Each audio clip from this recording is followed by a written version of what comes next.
Mr. Chello, a man that can be on stage with one name. You've got Madonna, you've got Cher, we've got Chello. Dude, you're on your way. Yeah, it's an honor. I'm not really sure how I got here, but I'm certainly happy to be here. Do you practice your signature? And I got to be honest with you, that's very important because that's even Cher said that all through her high school she practiced that signature because when people got it, she wanted them to have something very beautiful in their hands.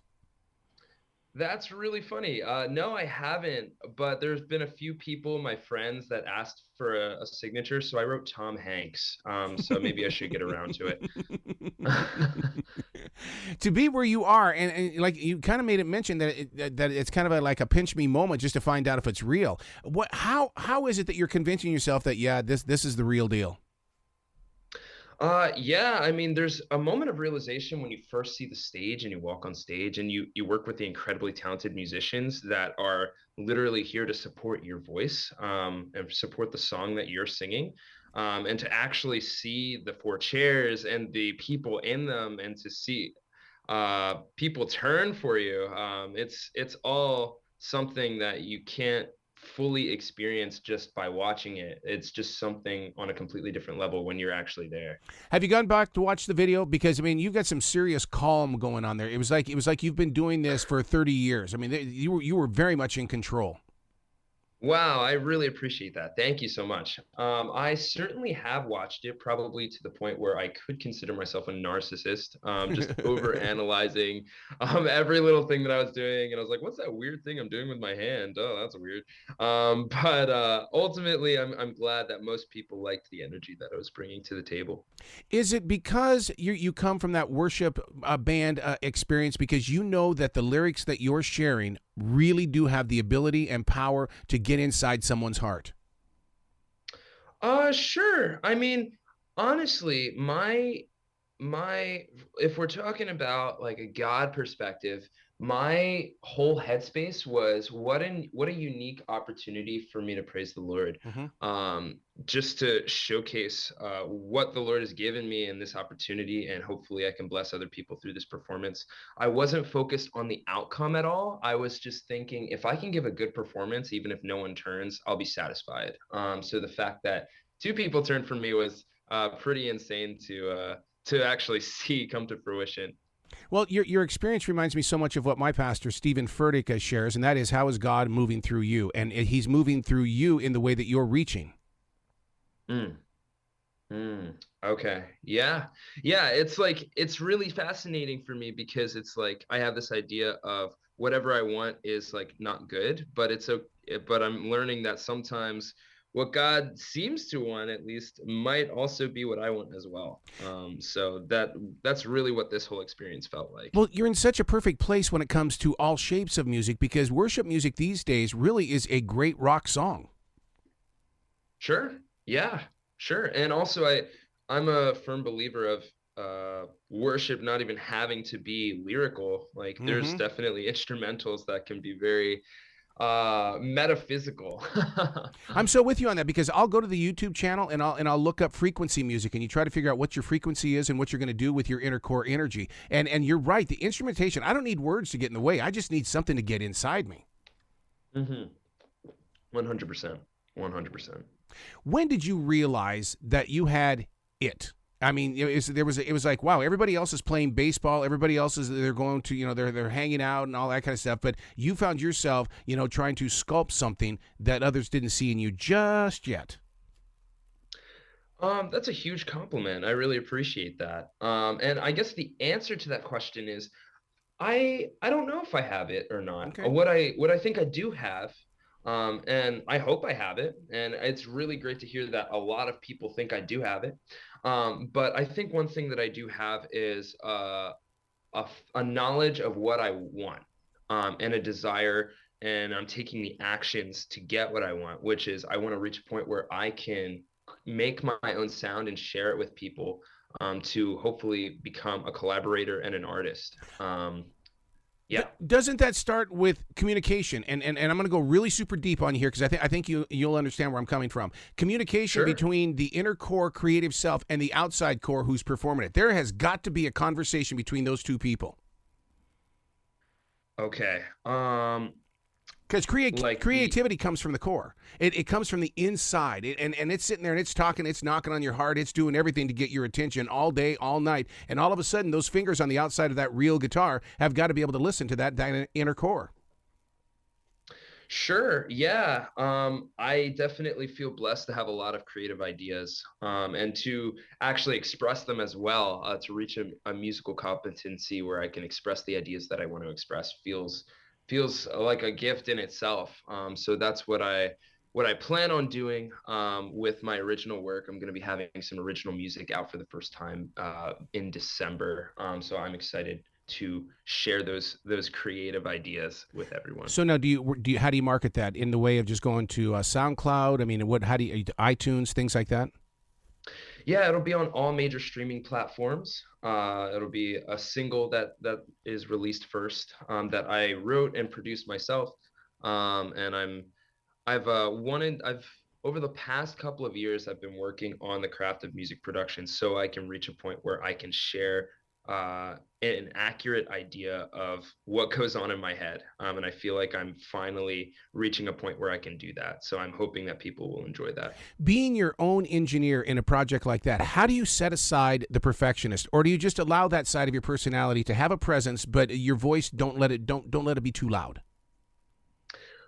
Yeah, that's a great question for sure. I think there's a healthy balance of both. I think there are times where that perfectionist is really a really useful tool, Mm-hmm. because it's when you gauge that perfectionist side of you, it really begins to set apart the quality between the the artists that don't put in that time versus the artists that do, because we live in a generation and a culture in which the music, uh, world is very oversaturated, because we have technology at our fingertips that allows us to put anything at any time on major streaming platforms. So I want to do my best to set myself aside, and ensure a quality listening experience to people, because my end goal is for people to feel something, and I'm hoping that I can do that successfully. Do you lay down the tracks first just to get the idea out there and then build upon it and then go sit in the car and listen to it?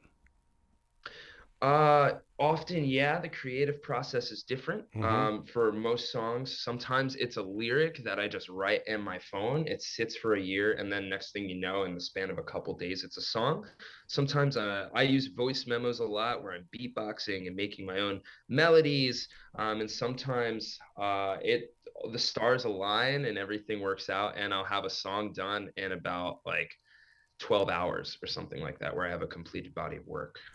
So it's a process for each one. And the craziest thing about that is when you get caught doing something like that, putting it in, doing a beatbox, or, you reach singing into your phone and stuff like that. And people go, "What are you doing? What are you doing?" And they go, "Let me listen to it." And it's like, I'm not ready to let it go yet. How do you deal with those moments? Yeah, that's a great question, because even when tracks are more on the developed side, but not where I want it to be, I'm skeptical to share people with people, because I want to ensure that whatever I'm showing people, they don't view it as just like I'm some guy on SoundCloud, but as an artist. Mm-hmm. And there's very much a sound quality difference.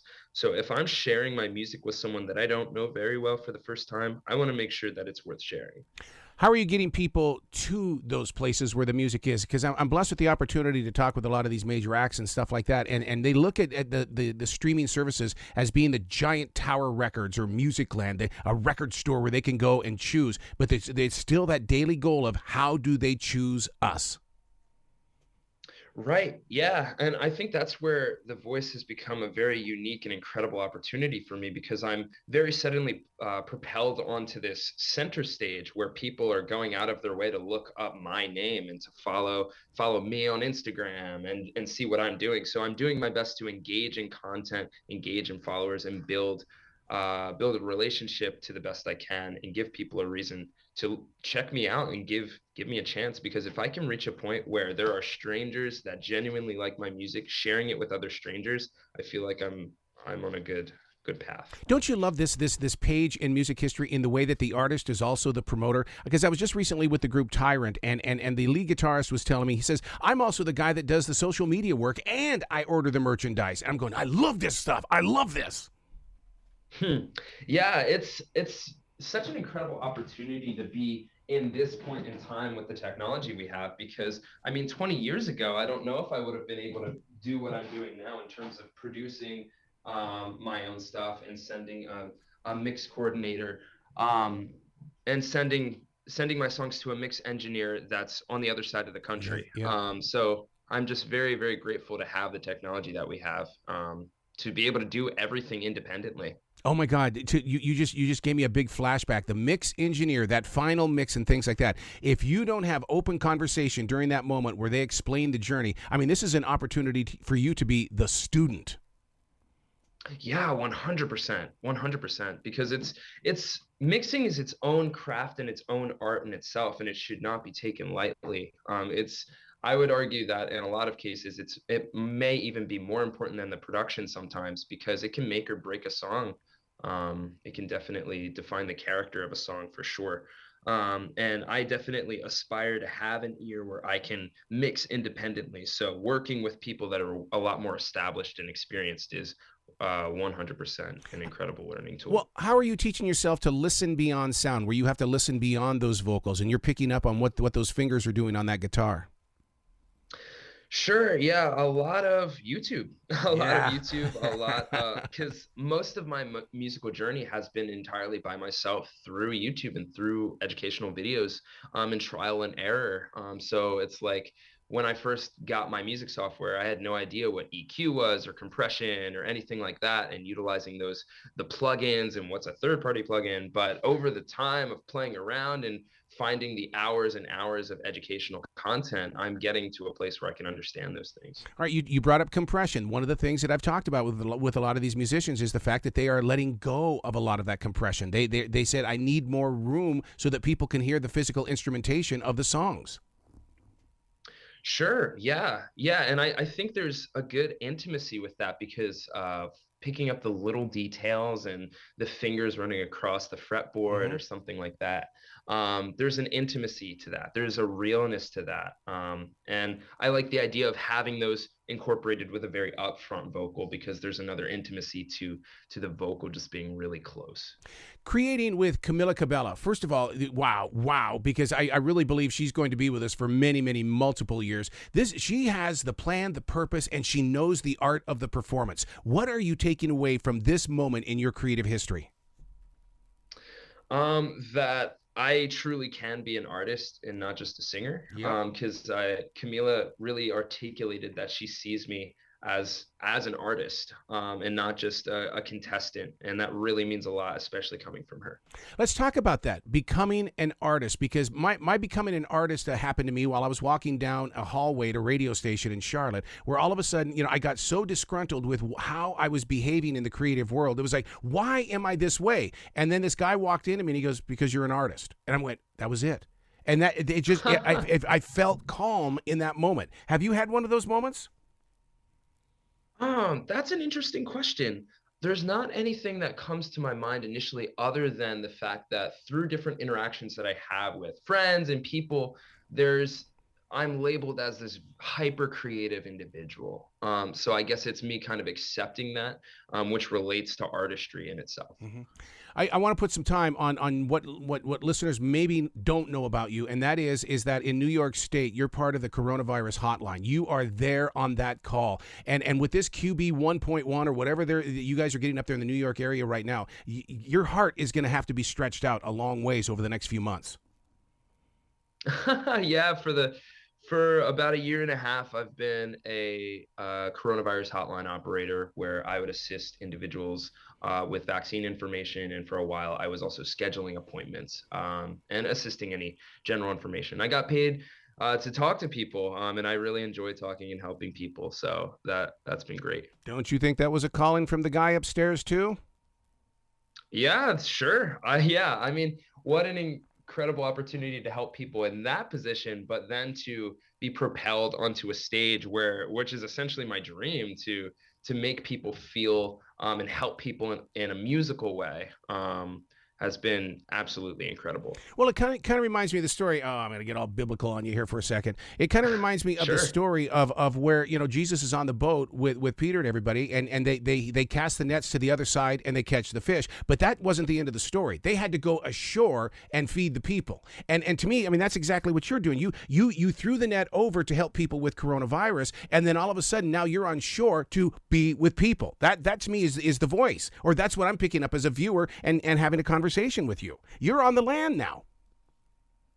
Sure, yeah, and it feels really incredible to be on the land, and I guess it's just a matter of constantly having a heart ready for whatever and having a moldable heart, and impose not my own will but His. Mm-hmm. Ooh, listen to that. You better write that down. That sounds like something from a song.